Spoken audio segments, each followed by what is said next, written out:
No mitäpä tässä? Joo. Mutta on Pentiltä tullut huolia taas. Onko miten ikävä asia? No on vähän ikävämpi. Että kyllä nämä kilpailutukset, mitä kunnat ja hyvinvointialueet on tehnyt, niin ne on kyllä Pentillä vähän huolealueita. Menneekö nyt rahan vähän kankkulan kaivoon?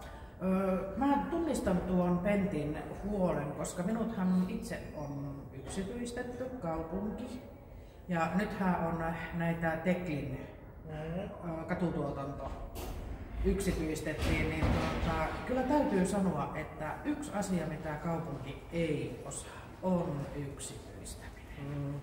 Kukaan ei valvo, ja sitten jos viet asiaa eteenpäin, että tämä ei onnistu tai tätä asiaa ei ole otettu huomioon, niin ei sitä kukaan ota hoitaakseen. Ja sitten tietenkin itsellä, vaikka on yksityistetty, on hyvä työnantaja, mutta tästä onko 4 vuotta, kun meidänkin yksityistettiin, niin edelleen on osastolla töitä, jotka ei kuulu kenellekään.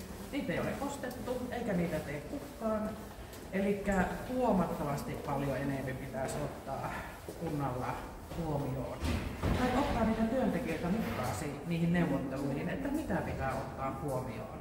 Niin, että mikä se on se työ, mikä sitten pitää jonkun tuottaa.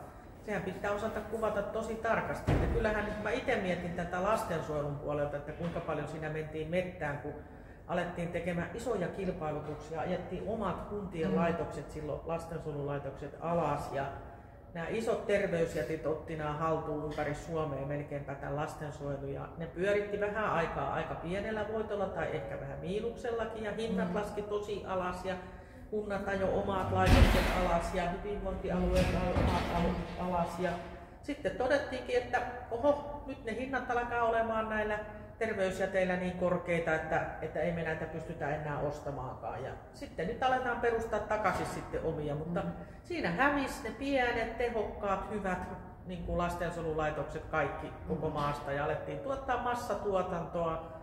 Ja en mä nyt usko, että se lasten ja nuorten kanssakaan kauhean hyvältä on niin kuin näyttänyt, että ehkä se on ollut enemmän säilytyspaikkaa kuin, huoltopaikkaa. Kuulostaa kauhealta. Niin. Ja sitten nyt huomaa esimerkiksi sen, koska hiekottajathan on yksityiset, niin kyllä valitettavasti huomaa, että meillä on ihan peilijäällä olevia pyöräteitä, joita ei ole viikkoon hiekotettu. Ja tätä viestiähän voi lukea esimerkiksi Facebookin monilla palstoilla. Ja sitten usein huomataan se, että niin meillä osastotyössä kuin esimerkiksi auraajilla, siis on niitä rajapintatöitä niin paljon, koska meilläkin saattaa hoivalaitoksessa tulla yhtäkkiä ihan yllättäviä tilanteita.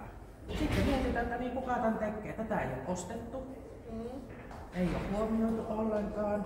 Ja yksi mikä on se tavallaan se pohjasyy, että luotetaan ja uskotaan näihin konsulttien tekemiin arvioihin, jotka eivät tiedä siitä työstä pätkääkään mitään.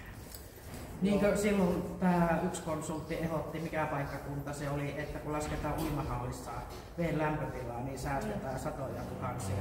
Ja näin naurettavia ne mun mielestä on. Niin, että avantointiasteelle mennään uimahalleissa.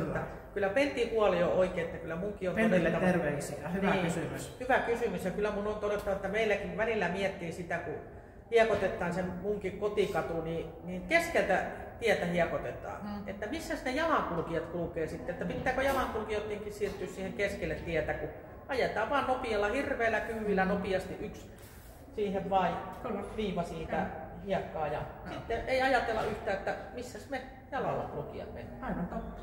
Hyvä kysymys ja ajankohtainen. Tieto edelleen peilillä. Ja ihan tonttuilua Pentille terkkuja.